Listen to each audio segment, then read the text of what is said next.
Hey guys, hope you all are doing great. It's Wednesday, November 14th, 2018, and I just wanted to give you kind of a behind the scenes look at what it means to do a contract with Topps for sketch cards. Um, but I'm going to illustrate it for you in the guise of a situation that occurred this afternoon. So there's a project coming out for Topps called Star Wars Galaxy, and if you might be familiar with this trading card set. It's a very popular set dating back to the first release being in 1993. It's basically a set where all of the cards, the base cards, are all art cards from various artists. I believe this one that's releasing in December, about a month from now, is like the seventh set. So it's been a while since it's been on the shelves, and it's coming back. It's making a return. I was a part of the invite list for creating and submitting a base card for this set. Now, the process for the base card, as was detailed and laid out in the contract, was that that you are submitting a card for approval. First, you have to submit an idea to Topps, and then they will tell you, "Hey, let's move on to the next round," and they'll submit it to Lucasfilm. So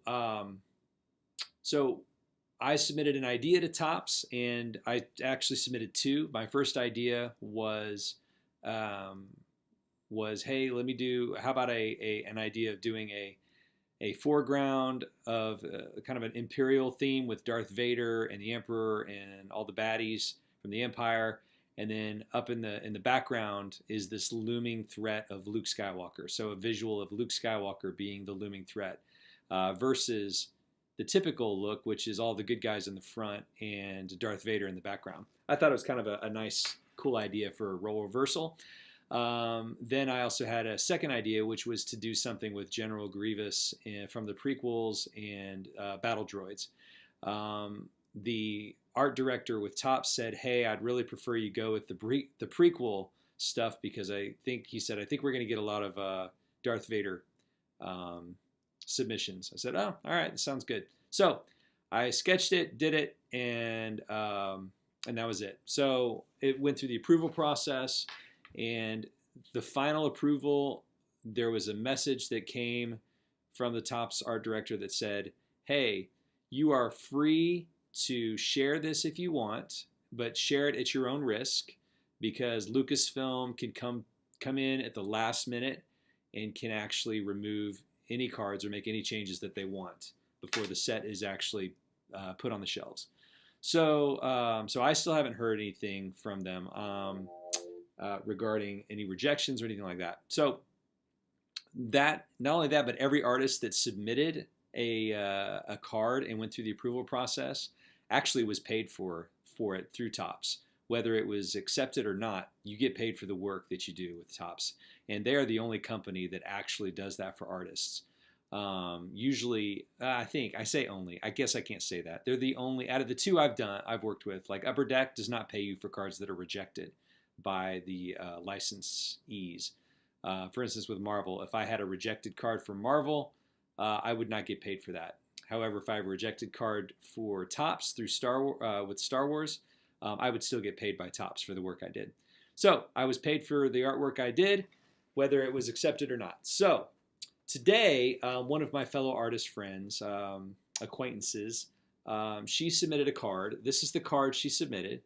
And she received word today from Topps that it was rejected. So here we are in the final hour with Topps, the last month, countdown to the release date, and she gets word that her card was rejected. Not by Topps, but rejected by Lucasfilm. So the reason that I'm sharing this is because what my artist acquaintance is doing right now, she went on to the Star Wars Collectors, Topps Collectors page, and she expressed her frustration, and I totally understand the frustration, especially if your heart is set on this, and being disappointed with a rejection is probably pretty hard. I imagine it's difficult to deal with. And if my card gets rejected, I'll be bummed, honestly, but at the same time, I would look at it and I would say, hey, I got paid for the work I did, and it's Lucasfilm's thing. That's their decision. It's their property. They don't want my card in there. They won't get it, and that's totally fine. It'd be a bummer, but whatever. And they told us, they said, hey, don't share it. Share it at your own risk. You're welcome to, but they recommended we don't because it could be pulled at the last minute. So the acquaintance is on the fan page, voicing her frustration and kind of working up all of these collectors who are now frustrated with Topps and wanting to assemble some sort of revolt against Topps. Now, here's my issue. I don't know. Here's the deal. I feel for her loss of this being inserted, but the damage that is being done towards the property that she did the work for, Topps, is not a good look. I'll just be honest with you. Here's the deal. The lesson that I think can be learned from this. This is my thing, and it's not my place to tell her this, but I'm sharing with you because you guys may be Facebook fans of this page, but I want to tell you guys that this is it's not cool, in my opinion, to act as though you are the only artist that matters on this set is not cool, because now all these artists are saying things like they're not going to buy the product, they're not going to support Topps, they're done spending money with Topps.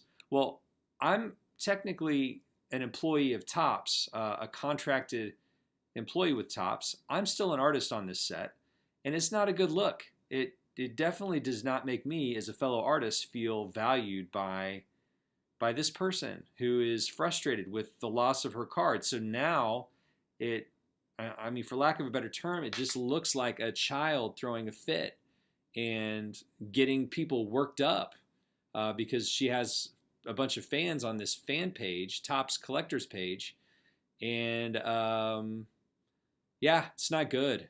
So the lesson is here, as I thought about this, I thought, I could probably share this with Patreon and just say, hey, look, I suggest to all of you artists that are a part of a sketch card licensed work project, don't do this stuff.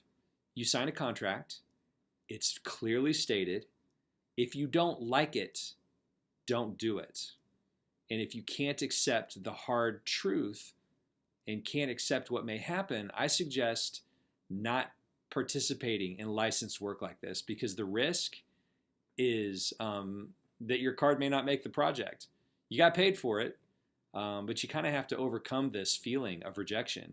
That's the thing that I've talked about before in my other videos is artists, we have got to accept the fact that rejection will happen, criticism will happen, and especially if you're working at this level, you've got to grow thick skin in these situations. And for goodness sakes, do not go into a fan page and berate the company that you did work for.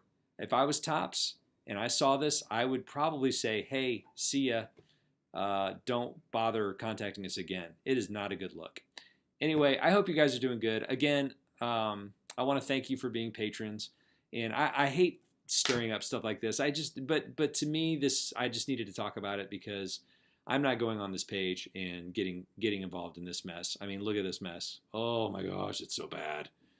I don't want to be a part of that drama, but I figured this would be a good opportunity to maybe share kind of a heart and a lesson that might be helpful to you as young artists looking to get involved in this work. Anyway, hope you guys are great. We'll see you. Have a good one.